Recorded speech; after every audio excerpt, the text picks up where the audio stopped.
Today, we will hear statements by the honourable members for the District of Lake Melville, Ferryland, Mount Pearl North, Labrador West, and the member for St. John's East, Quidi, Vidi. The honourable member for Lake Melville.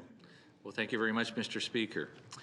The Happy Valley Goose Bay SPCA opened as Labrador's first and currently only chartered location in 2000. Thanks to the vision of Lee Hill and her group of dedicated volunteers, this busy facility serves 33 communities over a 300,000 square kilometre area. Their adoption network extends across Atlantic Canada. The SPCA charter is to assist abused, neglected, and abandoned animals from across Labrador. Annually, the shelter and associated foster homes handle up to 500 animals. Each has provided necessary routine veterinarian care, such as vaccinations, deworming, and spay-neuters, where otherwise they would not have had a chance. It is not a stretch to say that they have saved thousands of lives. This registered charity enjoys private, corporate, and in-kind support. However, they are in constant fundraising mode to cover wages for staff and other expenses. The COVID-19 pandemic and associated public health guidelines have made both organized events and daily operations particularly challenging when responding to the extensive need from all over Labrador. They keep at it simply because the animals cannot help themselves. I would ask this House of Assembly to please join me in thanking the Happy Valley Goose Bay SPCA for their 20 years of compassionate service for all of Labrador. Thank you.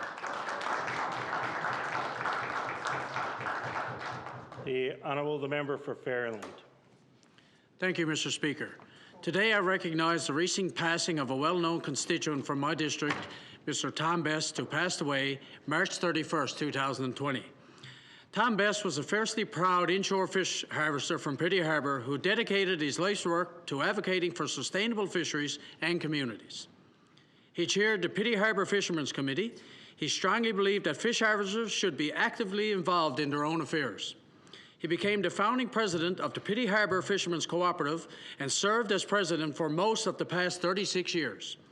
He, along with the Quidi Harbour Co-op, hosted many international groups in Quidi Harbour to demonstrate how communities benefit when people come together.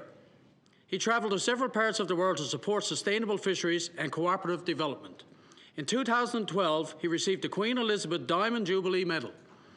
In recognition of Tom's commitment to fisheries resource management, his family has established a memorial scholarship through the Marine Institute to continue to protect our fisheries resources. Mr. Speaker, I ask all my colleagues of this House to join me in honouring the life of Tom Best and his great contribution he has made to our province. Thank you.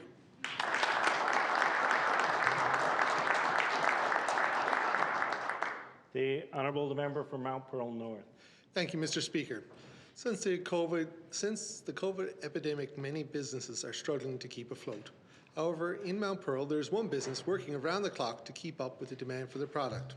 Lori Wells, along with her daughter-in-law and business partner Kayla Wells, started their business last October, Karma's Creations, and began to create athletic wear. However, upon arrival of COVID, just 5 months later, there was not a demand for their product. So to keep things going, they decided they would make a few masks. Lori said they started off slow, producing about 30 masks a day, but soon they were producing 500 masks a day. At one point, they had 7 seamstresses, and thus far have made more than 50,000 masks. Lori says the work is hard, and she works 14-hour days, but they enjoy seeing the popularity of their masks, and says they have now become known as the Mask Ladies. She said clients first bought masks for safety, but now they look for new masks to coordinate with their outfits and different occasions.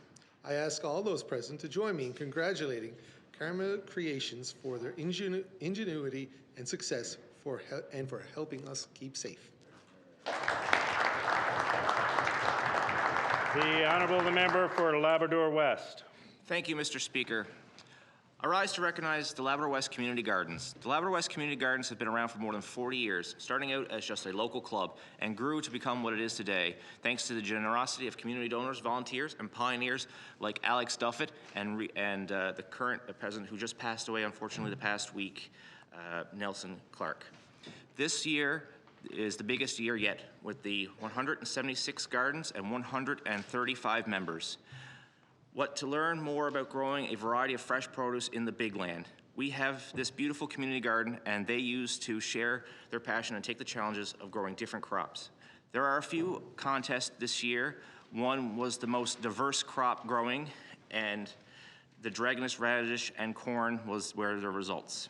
The community garden, where we're able to donate fertilizer and seeds to the Green Thumbs program at our local schools, 50 bags of potatoes to the United Church, and 100 bags of potatoes to the local food bank.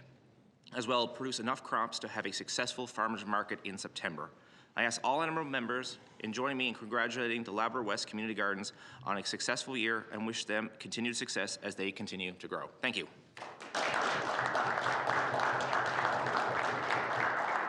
The honourable member for Signal Hill East, St. John's East, Quidi, Vidi. Thank you, Mr. Speaker. Mr. Speaker, in 1997, the Presentation Sisters converted the school on Barnes Road to a community centre called The Lantern. For 23 years, The Lantern has offered programs and events to improve personal and corporate wellness, develop individual and collective spirituality, and pursue justice for marginalized community members.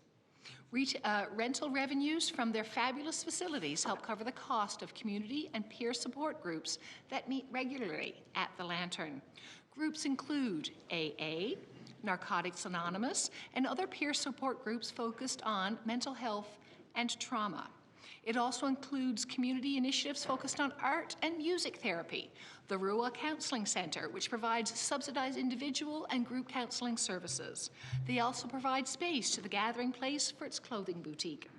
With only 3 staff, The Lantern relies on volunteers and community support. Recent partnerships with the Community Sector Council, the Association for New Canadians, and Memorial University Centre for Social Enterprise has given new Canadians and students valuable work experience and training in the non-profit sector. The Lantern recently celebrated 23 years of service, and I wish them so many more. I ask the honourable members to join me in celebrating the loving community that is The Lantern.